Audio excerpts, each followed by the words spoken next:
Thanks for taking the time out, Jackson, after a recent Wolfpack football practice. So tell us how fall camp is going as you guys get ready for the season opener at USC on September 2nd. It's been going amazing. Guys are flying around out here. We got great weather. Got a little rain the last couple of days to cool things off, so that was nice. The team's really coming together. The offense making strides along with the defense, so it's been really good so far. Not necessarily the heat that we're used to here in Northern Nevada in August. You're obviously very familiar with that as a Spanish Springs High graduate, spent 3 years at Oregon. So what's it been like the last several months being back in Northern Nevada and being back in the old community you used to call home?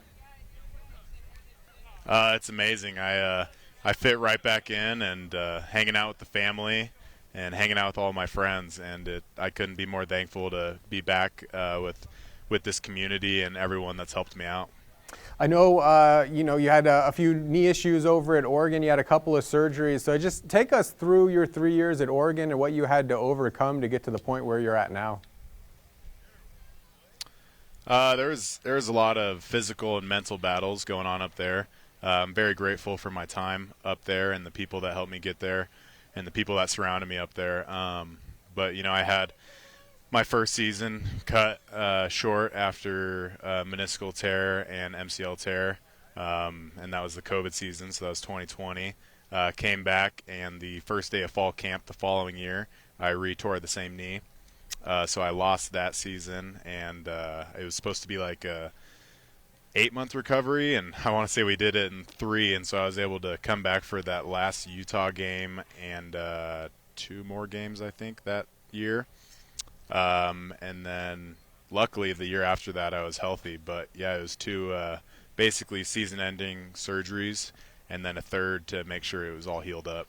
So how are you feeling physically, just if you compared it to kind of your athletic prime before you got hurt? Do you feel like you're back to 100% after last year's healthy season and entering this year? Yeah, anytime I'm back on the field, I don't notice a difference at all, and the numbers and all the speed work and stuff that we do with Coach Baggett and the lifting, I don't feel like I've lost a stride at all. So it's more of a thing where, once I'm on the field, I feel amazing, and then obviously when it did happen, it was just like an immediate cutoff.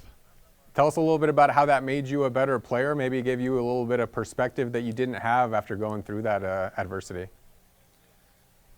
I think it made me really appreciate just how lucky I am to be out here and do this as, my kind of day job. We all get to be out here and play a game that we love every single day. There's tough times, and it makes you appreciate those long fall camp days a lot more. It's pretty funny to see some of the freshman guys, struggling through their first fall camp, and it makes me sit back and realize I'm one of the older guys now, and just how grateful I am to still be able to play this game. You join a very talented middle linebacker position. Drew Watts was a freshman All-American last year. Naki Matialona was a starter for the Wolfpack. Just tell us a little bit about your group, your room, and what makes you really optimistic about what your specific position group might be able to do in 2023.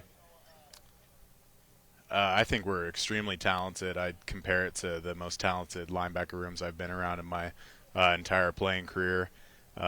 We all bond really well. It's a big room of good guys. We've got a great coach, and every day is a competition, and we all know we're making each other better. And, I couldn't have asked for a better group of guys to go out and win some games with. You played with some very talented linebackers in Oregon, so that's very high praise on this group. You feel like you guys match up pretty well with those Ducks middle linebackers you were playing alongside and with? Yeah, no, I don't think there's a talent drop-off whatsoever.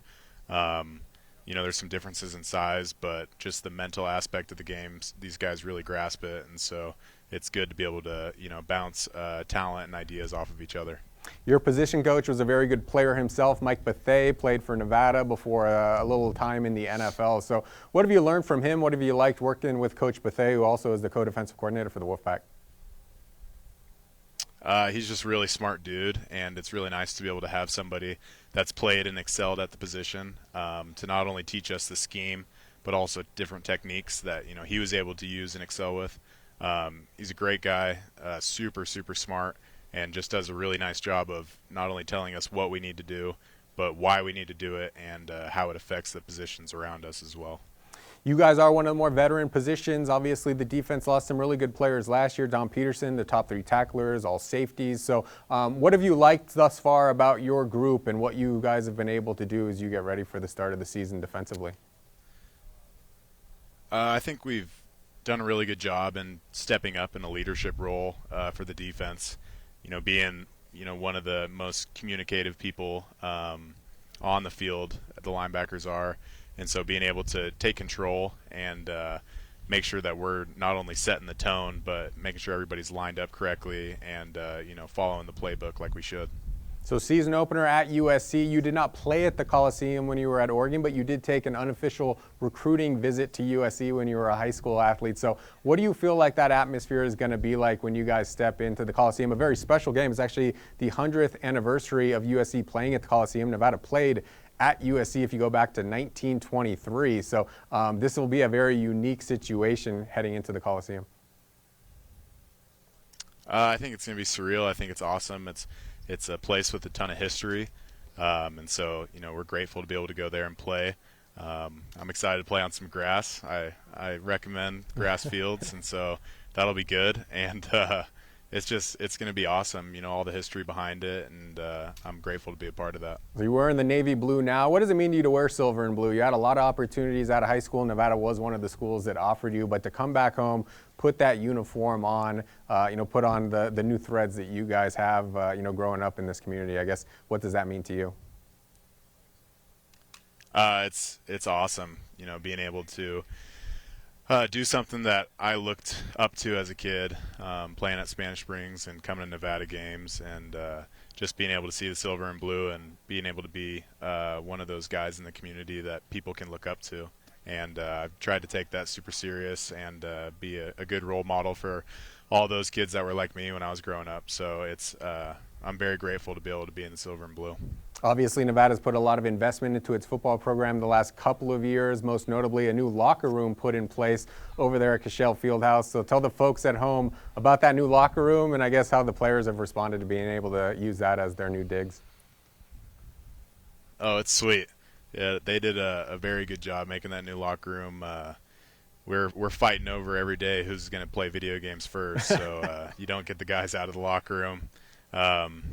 We're trying to keep it as clean as possible because we're in there so much and enjoy it so much, and the guys do a really good job of taking care of it because we're very grateful for what we were given, because we know it doesn't come lightly to be able to get a donation like the locker room and the weight room as well, and so we're very grateful for those spaces, and they're super nice. One of the bells and whistles, you guys actually have a barber shop in your locker room, so who is usually there with the clippers? Who would you trust to cut your hair?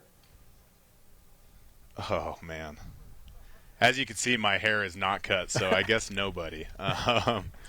But there's a couple dudes that'll go in and cut everybody up. I was thinking about going to get my beard touched up. It's a little scraggly right now, but yeah, there's always somebody in there cutting hair, even if they can't cut hair. There's somebody trying. All right, well, hands off Jackson LaDuke's hair, but you can touch the beard. Thank you so much for the time, and best of luck in the season opener. Just a couple of days away at USC.